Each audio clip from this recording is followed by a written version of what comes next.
in connection with what we have talked about the smoldering patients, we have analyzed now in over 300 smoldering patients the presence of circulating tumor cells. And we had found that 73% of the smoldering patients have circulating tumor cells.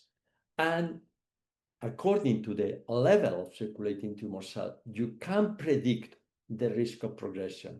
In fact, we have established a threshold that is 0.02% as a risk of progression for 50% risk of progression at 2 years.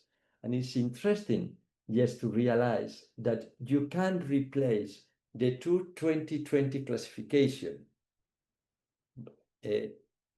Instead of using the 20% plasma cell, you can use 2%, 0.2% circulating tumor cell.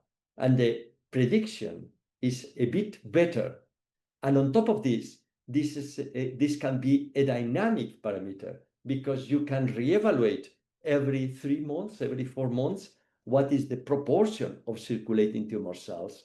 And if you see that there is an increase, will be similar to the increase in the N component, the evolving pattern, or the decrease in the hemoglobin. And in fact, we have seen that this evolving pattern of decreasing in hemoglobin and increase in the number of circulating plasma cells can predict with very precisely the risk of progression in a smoldering patient. On top of this, talking about circulating tumor cell, we have analyzed in over 3,000 myeloma patients a subgroup of cases. This now I'm focusing on active myeloma, a subgroup of patients that represent approximately 10% of the patients that does not have circulating tumor cell. The vast majority of active myeloma patients have circulating tumor cell, but there is 10% of the patients that have not circulating tumor cells. And these patients have an outstanding outcome and probably don't need a very intensive treatment because they are more like an MGAS profile, like a smoldering profile.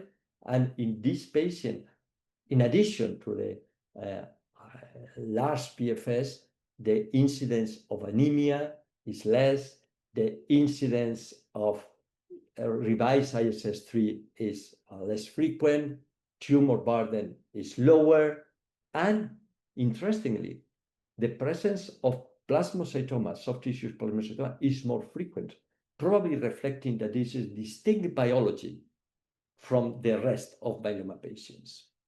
And last but not least, talking about circulating tumor cell, I think we should, another oral presentation, the heading 5 oral presentation from a group on this topic, was the value of circulating tumor cells by both blood flow to assess minimal residual disease.